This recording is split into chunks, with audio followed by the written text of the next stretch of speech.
ہم لوگ پریشان بھی رہتے ہیں پر سمجھنے کو تیار نہیں رہتا ہوں۔ وہ والی جنگ کیوں لڑتے ہو جو لڑنے کا اللہ نے حکم ہی نہیں دیا؟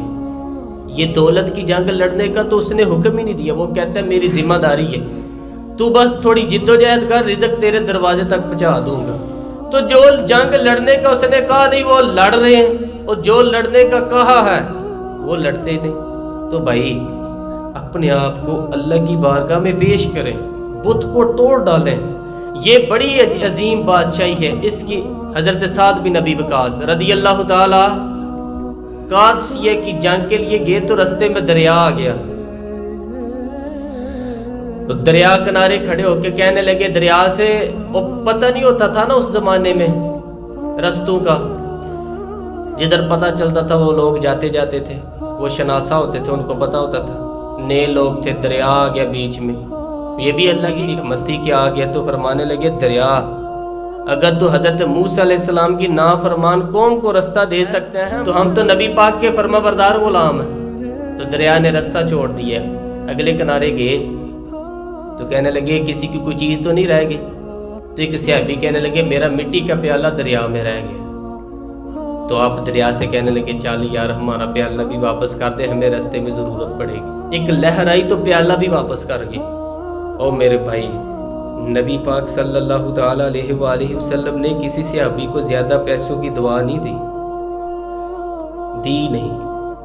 اگر دی ہے تو یہ کہا ہے اللہ اسے برکت والی روزی عطا کر دے، اس سے زیادہ میرے نبی پاک نے دعا تو نہ اس چیز کے پیچھے بھاگو، اس بت کو توڑ ڈالو۔ ہمیں پتہ ہے، سارا پتہ ہے، بچے کل کو کیا کرتے ہیں یہ بھی ہمیں پتہ ہے، بچے کل کو کیا کریں گے، سلوکی ہم دیکھ رہے ہیں معاشرے، اور جو ہم کر رہے ہیں وہی ہمارے ساتھ ہوگا آگے۔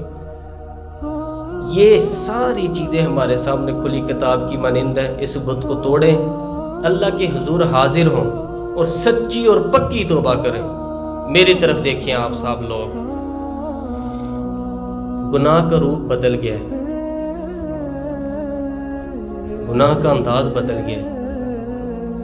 اب لوگ ایک ایک دن کے اندر ہزاروں گناہ کبیرہ کرنے لگے۔ ہمارے چھوٹے چھوٹے بچے آ کے اپنی داستان سناتے ہیں تو طبیعت روح تک کانپ جاتی ہے کہ یار گناہ کے انداز بدل گئے۔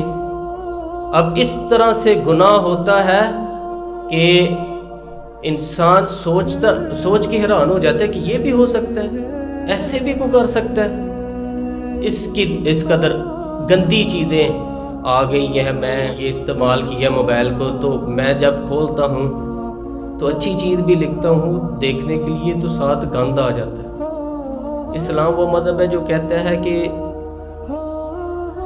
آنکھ کا پردہ ہے، وہ چہرہ عورت کا جس میں یہ ضروری نہیں کہ عورت بڑی خوبصورت ہو، عورت کا عورت ہونا بس ضروری ہے، اس کا خالی چہرہ دیکھنا بھی منع ہے۔ تو اگر اللہ تعالیٰ معاف کرے ساری ہی بے حیائی پوری قطار کی طرح دکھائی جائے تو اس معاشرے کا کیا بنے گا؟ حالات بڑے کٹھن ہیں۔ دین کا کام کرنے والے لوگ سست ہیں۔